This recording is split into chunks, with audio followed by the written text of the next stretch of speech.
happened to me. It's probably happened to you as well. Hey guys, May Flom here, and I'm getting very inky and mixed media here in my studio.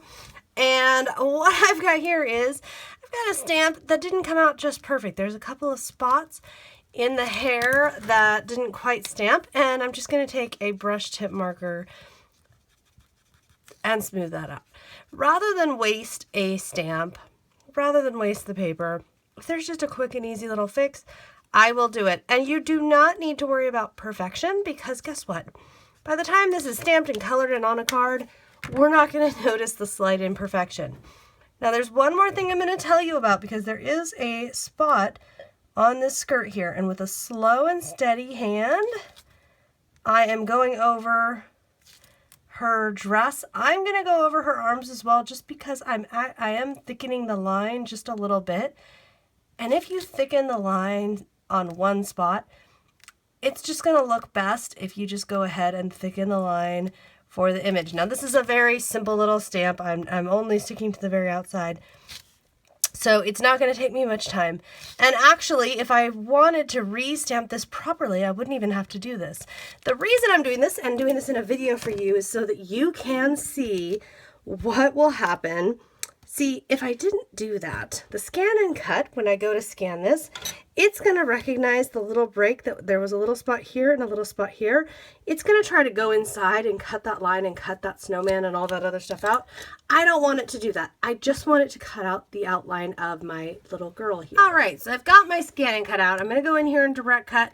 I have it in the RGB color mode. I like to leave it at that. And I'm going to go ahead and scan my little stamped image. And once this is scanned, I'm just going to frame her up and tell it okay. It'll just take just a second usually to recognize it, as you can see. Now, I can look in here if I want to zoom way in. And what I'm going to see, it didn't recognize two of those little stars above her head.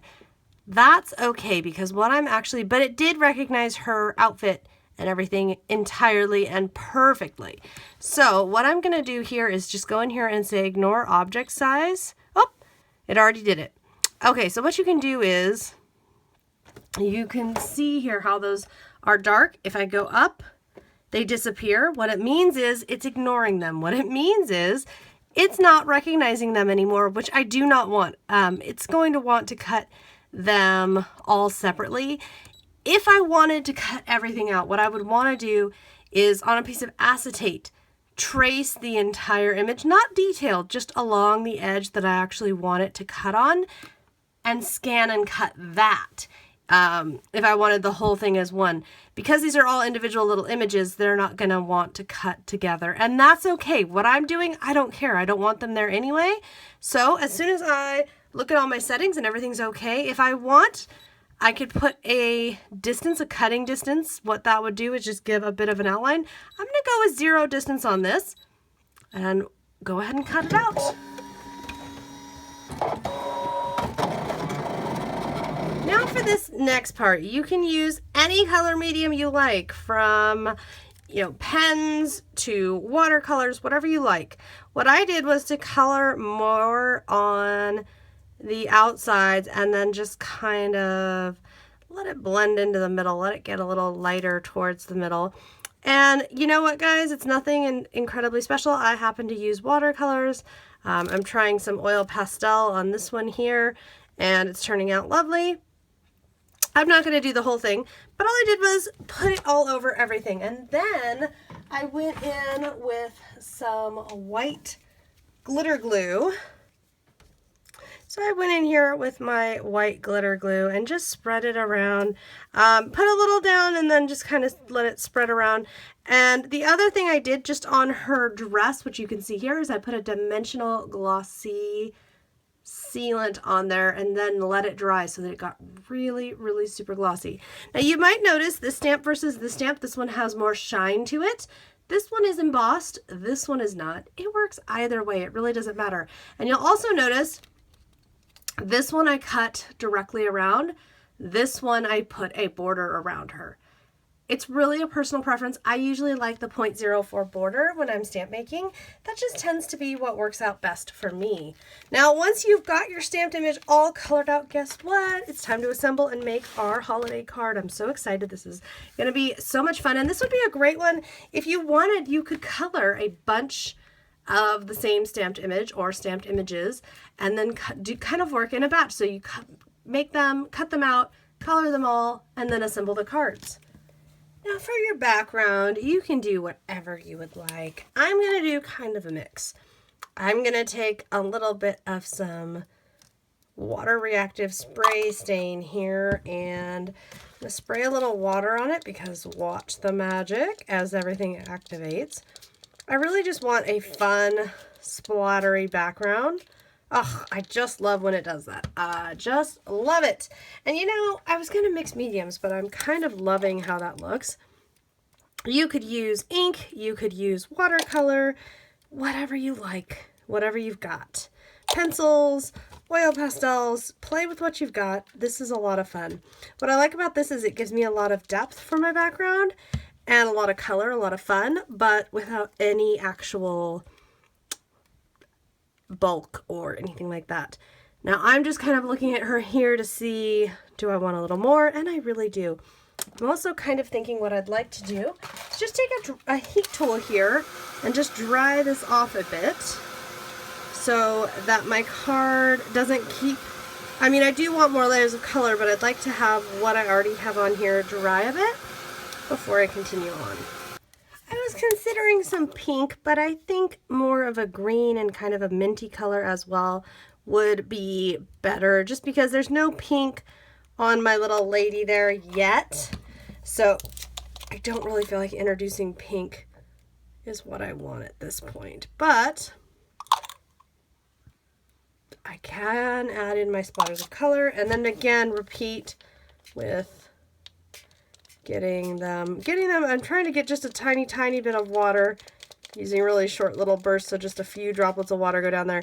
And I stop, as you can see, as soon as the color starts to really mix and bleed and all of that beautiful, beautiful color stuff that it does. I stop as soon as it starts. As soon as it starts, I stop. That's how you know what to do. Okay. And I like to do this tapping method here where I'm just tapping out instead of spraying from the bottle because I get a lot more control and I get a lot better splatter this way. And once I'm happy here, I do want a little more water on some of those spots. Once I'm happy there, I'm going to let this fully dry. And then we're going to add a little bit of metallic and add our sentiment and our stamp. I have some foam adhesive backing up our little girl here, and I am just going to place her. Oh, but wait, one thing first. I've got some gold spray mist that I'm going to add, and what I love about this is it's really going to add just a little bit of sparkle and shine. Okay, and really, it is also going to give me a spot where if I want to add sequins and things, it's going to really let me know where would be a good spot to add it, kind of give me a base for that, if you will.